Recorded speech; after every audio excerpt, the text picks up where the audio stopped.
Thousands vanished into the green abyss, a terrifying descent. Operation Market Garden, launched on September 17, 1944, aimed to secure key bridges deep inside enemy territory, a bold Allied gamble to shorten World War II by Christmas. Three powerful airborne divisions, the U.S. 101st and 82nd, along with the British 1st Airborne, spearheaded this immense offensive involving over 35,000 paratroopers and glider pilots. Their mission was clear: seize 9 crucial bridges over the Maas Wall and Lower Rhine rivers, extending from Soon and Veghel through Grave and Nijmegen all the way to Arnhem. However, the ambitious plan quickly encountered fierce, unexpected German resistance, particularly from battle-hardened panzer units unknown to Allied intelligence at the time of planning. Many paratroopers drifted miles off target due to unexpected strong winds and landing zone errors. These brave soldiers found themselves lost and disoriented within the vast, dark Dutch forests, a true green labyrinth offering minimal visibility and treacherous terrain. Communications often failed, adding to the immense confusion among scattered units. Small groups of men fought isolated, desperate skirmishes against superior enemy numbers deep within the tree lines. The density of the woods made air resupply nearly impossible for days, and precise troop movements became incredibly difficult to coordinate effectively. British 1st Airborne Division faced particularly devastating losses at Arnhem, a bridge too far with many men surrounded and cut off. The fighting lasted for over 9 days, with unimaginable bravery and hardship demonstrated by thousands. Numerous men were separated from their units for days or even weeks, trying to find their way back through hostile territory. This intense struggle for survival in the Dutch woodlands became a defining and tragic chapter of the broader operation, where many became truly lost to the forest itself. Supplies ran critically low, and medical aid was often unreachable for the wounded. The initial airborne assault delivered around 20,000 paratroopers and thousands of glider-borne troops in the first few waves. Many initial landings near Soon and Veghel were relatively successful, but the later drops faced stronger opposition. The strategic value of holding the roads through these forests for the ground advance proved paramount yet extremely costly in terms of lives and equipment. The Allied forces faced a continuous battle not just against the enemy, but also against the unforgiving environment which swallowed up entire platoons. Over 1,400 Allied aircraft were used for the initial lift, with hundreds more for resupply efforts in the following days. The daring assault ultimately failed to achieve its main objective of securing the Arnhem Bridge, causing significant Allied casualties, numbering in the thousands, wounded, missing, or killed. Hundreds vanished, swallowed by the trees. This was Operation Market Garden, a daring gambit that turned into a horrific struggle for thousands of Allied soldiers in September 1944. Many of the 35,000 paratroopers and glider pilots involved in this massive offensive found themselves miles off course due to unexpected strong winds and landing zone errors. The U.S. 101st and 82nd Airborne Divisions, along with the British 1st Airborne, faced immediate and brutal resistance from well-positioned German 355th Grenadier regiments and elements of the 9th and 10th SS Panzer Divisions. The vast dark Dutch forests became a green labyrinth, offering minimal visibility, treacherous terrain, and a chilling, pervasive dampness. Communications often failed, making coordination impossible for units scattered across the 20-mile-wide operational zone. Portable radios struggled to transmit beyond a few hundred yards under the thick canopy. Small groups of 10 men or fewer fought isolated, desperate skirmishes against enemy numbers, sometimes 5 or 6 times their strength. Air resupply, meant for open fields, frequently landed miles away in the dense foliage, becoming lost or falling into enemy hands.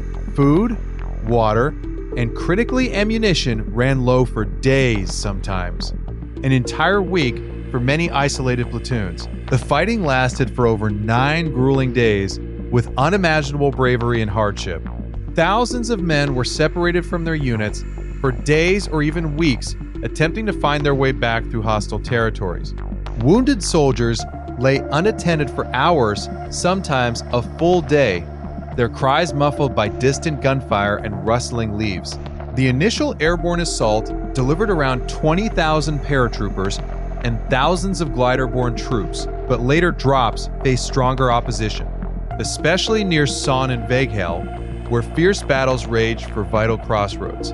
The strategic value of holding the roads through these forests for the ground advance proved paramount, yet extremely costly in lives and equipment. Over 1,400 Allied aircraft were used for the initial lift, with hundreds more for resupply attempts in the following days, often under heavy fire. The environment itself became a formidable foe, obscuring movement and providing cover for snipers and ambushes. This intense struggle for survival in the Dutch woodlands became a defining and tragic chapter where many became truly lost to the forest itself, contributing to thousands of Allied casualties, wounded, missing, or killed. The British 1st Airborne Division faced particularly devastating losses at Arnhem, a bridge too far with 6,000 or more men surrounded and cut off. Death choked them in a green hell. Operation Market Garden quickly turned into a gruesome grind as Allied paratroopers found themselves trapped within dense Dutch woodlands. 35,000 men faced a stark reality, a war not of open fields, but of suffocating trees. German 355th Grenadiers and SS Panzer elements turned the forests into killing zones. Visibility often dropped to 20 yards or less, making every advance a terrifying gamble. Small units of 10 or 20 soldiers were ambushed by larger forces, sometimes outnumbering them 5 to 1. The thick canopy made air support nearly impossible to coordinate with ground forces, often out of sight for countless hours. Supplies meant for hungry men and empty rifles frequently fell miles off target, landing deep within enemy-controlled areas. Days bled into weeks of relentless combat, often lasting 9 or more continuous days of fighting. Medical aid for the wounded was a luxury rarely seen, many bleeding out in the damp undergrowth for hours, even a full day, sometimes 2 full days before discovery. Food rations dwindled to nothing for some isolated platoons after just 3 or 4 days, forcing men to forage for berries or anything remotely edible they could find. Ammunition became a precious commodity, often leading to bayonet charges or desperate retreats against overwhelming odds. 1,400 Allied aircraft attempted resupply, but many were shot down, their cargo lost to trees, or falling directly into German hands, a devastating loss of critical aid for the embattled troops. The ground advance, struggling to link up with the airborne forces, faced equally fierce resistance on the forest edges, particularly at strategic points like the vital Nijmegen Bridge. Tanks and trucks got bogged down on narrow, muddy paths designed for farm carts, not military vehicles, some roads only allowing single-file vehicle movement, slowing progress to a painful crawl. Engineers worked tirelessly to clear obstacles and mines, but progress was agonizingly slow, sometimes only 100 yards an hour under constant enemy fire from unseen positions.